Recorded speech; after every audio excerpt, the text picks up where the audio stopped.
আজই ডাউনলোড করুন আর এনজয় করুন আপনার পছন্দের শো। আমি যে পরীক্ষাটা দিতে পারবো সেইটা আমার ভাবনার মধ্যেও আসেনি, সেটা আমার মনেই ছিল না। তারপর কি করে ঘটলো বাকিটা? ওই লোকটার জন্য। ওর নাম অনুভব চ্যাটার্জি। তুমি ঠাম্মিকে ফোন করে বলার পর ঠাম্মি তো পুরো বাড়ি একদম হই হই করে তুলেছে। তুই জানতে আজকে রেজাল্ট বেরোবে? হ্যাঁ, মানে বেরিয়েছে, আমি খবর পেয়েছিলাম।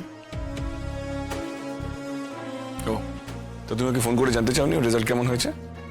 না না, এসব ব্যাপারে না নিজে থেকে ফোন করাটা ঠিক না। ওরা ফোন করলেই ভালো, ওই জন্য আমি আর জিজ্ঞাসা করিনি। জানতে পেরে ওকে ফোন করেছিলে? না, এই করবোই ভাবছিলাম। বাবা, তুমি নাকি ওর এত সাংঘাতিক বন্ধু যে তুমি ওকে তোমার বিয়ের সাক্ষী করলে। ও ছাড়া নাকি তোমার কোনো বন্ধুই নেই। যখন তোমার এই গ্রে টাইমটা চলছিল, তুমি কেন লুকিয়েছিলে তুমি কাউকে বলতে পারছিলে না বলে তুমি তোমার কাছের বন্ধুদেরকে ডাকলে না। তখন তুমি একমাত্র লাজুকেই ডেকেছিলে, কারণ লাজুকে নাকি সমস্ত কথা বলা যায়। আদর করে বাড়িতে ডেকে নিয়ে গিয়েছিলে। এখন সেই বন্ধুকেই তুমি একটা কল করে উঠতে পারোনি। এই কথাগুলো তুমি আমাকে শোনাচ্ছ কেন হঠাৎ করে? শোনাচ্ছি কোথায়, মেলাবার চেষ্টা করছি যে এত বন্ধু আর তার এরকম একটা সাংঘাতিক ইম্পর্টেন্ট ব্যাপারে তুমি এতটাই নির্বিকার। এটা মনোরতা ঠিক মিলছে না। আমি জানি না তুমি কেন আমাকে খোঁচা দেওয়ার চেষ্টা করছো, বাট লাজুর এই সাকসেসে আমি কিন্তু খুব খুশি হয়েছি। সত্যি সত্যি মেয়েটা অনেক ঝড়ের মধ্যে দিয়ে গেছে। আফটার অল দিস এত ভালো রেজাল্ট করেছে, আমি তো ভাবতেই পারছি না। আমি ওর কাছে যাব, সামনাসামনি গিয়ে ওকে নিজের মুখে উইশ করতে চাই। চলে যাও। দেখো, তুমি ওকে যাই ভাবো না কেন, তো এখনো তোমাকে আপনজনই ভাবে। হ্যাঁ অনুভব, আমিও লাজুকে আমার নিজের ছোট বোন, বন্ধুর মতনই ভাবি। যাকে ও তোমাকে ফোন করে বলেছে? কেন, কৌতূহল হচ্ছে? আরে কৌতূহল হতে পারে না? মানে ওটা আমাকে ফোন করেনি, তোমাকে ফোন করলে অন্তত এটা জানতে পারতাম ও কেমন আছে। দেখো, তোমার থেকে লাজুর সঙ্গে আমার পরিচিতিটা অনেক বেশি দিনের, তাই আমাকেই ফোন করবে সেটা খুব স্বাভাবিক। ও মেডিকেলেও চান্স পেয়েছে জানো তো? জানলাম, কিন্তু সেটা হয়ে কি হবে? মানে ওর তো ওখানে কাছাকাছির মধ্যে কোনো মেডিকেল কলেজ নেই। তাতে কি, কলকাতায় তো আছে।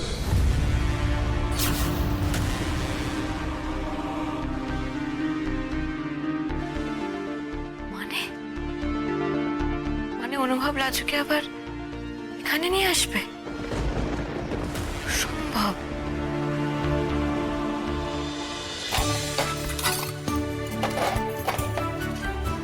দিদি তুমি যাও, এবার আমি রান্নাঘরটা মুছে দিচ্ছি। হ্যাঁ, এই তো এতগুলো বাসন ধুয়ে আনলে, আবার এই মোছামুছি, এত ধকল সইবে তোমার?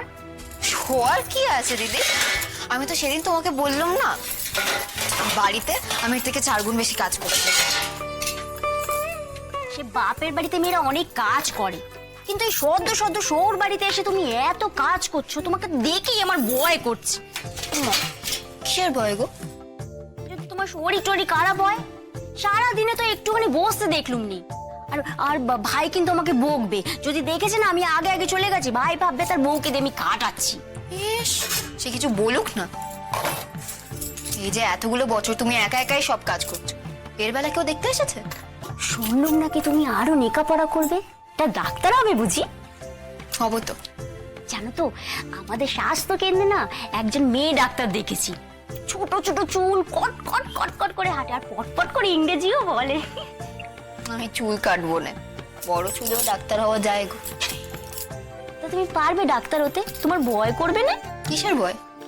বারে শুনেছি তো মোড়া কাটতে হয় নাকি? মরাই তো কাটবো, জ্যান্ত মানুষ তো আর কাটবো না। উদম গায়ের ব্যাটা ছেলেকেও কাটতে হয় নাকি? মেয়ে মানুষকেও কাটতে হবে। ডাক্তারি পড়ার সময় ছেলে মেয়ে ভেদ থাকে না গো। লজ্জা লজ্জা, আমি তো ওই ব্যাটা ছেলে ডাক্তারের কাছে যেতেও লজ্জা পাই। লজ্জা করলে কি করে হবে? চিকিৎসাই বা কি করে হবে? আচ্ছা তুমি যাও, শুতে যাও, এত কিছু ভাবতে হবে না, যাও।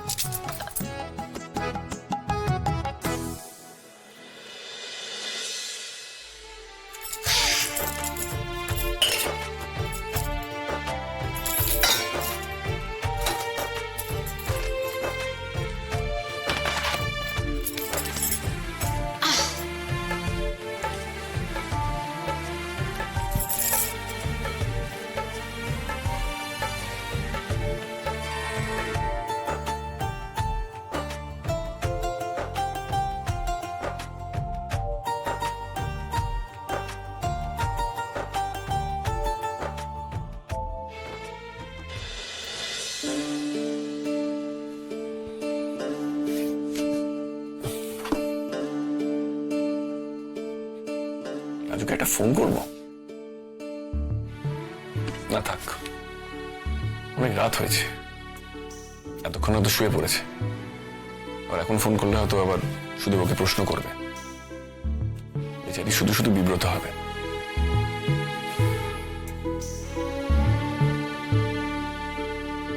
আচ্ছা, রাজু এখন কি করছে? নিজের ভবিষ্যতের কথা ভাবছে নাকি গ্রামের সাধারণ গৃহস্থলীর কাজেই মজে আছে? অ্যাটলিস্ট আজকের দিনটা ওর জন্য স্পেশাল হতে পারত। আচ্ছা, ওরা কি রাজুর এত ব্রিলিয়ান্ট রেজাল্টের জন্য কি কোনো সেলিব্রেশন করছে, নাকি ওর পড়াশোনাটা বন্ধ করে দেওয়ার জন্য ওঠা পড়ে লেগেছে? কত বলছে অনেক পড়াশোনা হয়েছে, পড়াশোনা করার দরকার নেই। উফ, ইস, মেয়েটা এত ব্রিলিয়ান্ট রেজাল্ট করার পর অন্ধকারে তলিয়ে যাবে না।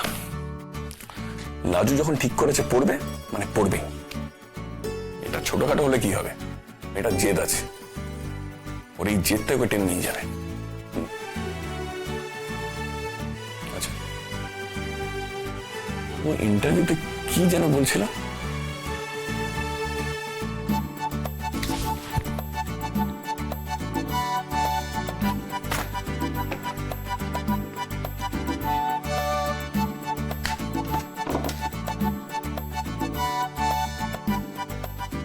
মাঝে অনেকগুলো দিন লেখাপড়া করা হয়নি।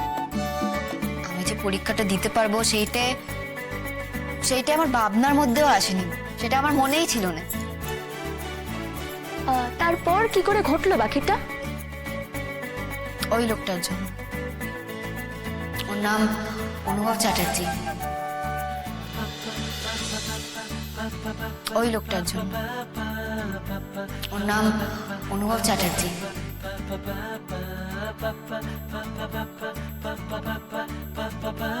তোমার মুখে আমার নামটা এর আগে আমি কখনো শুনিনি।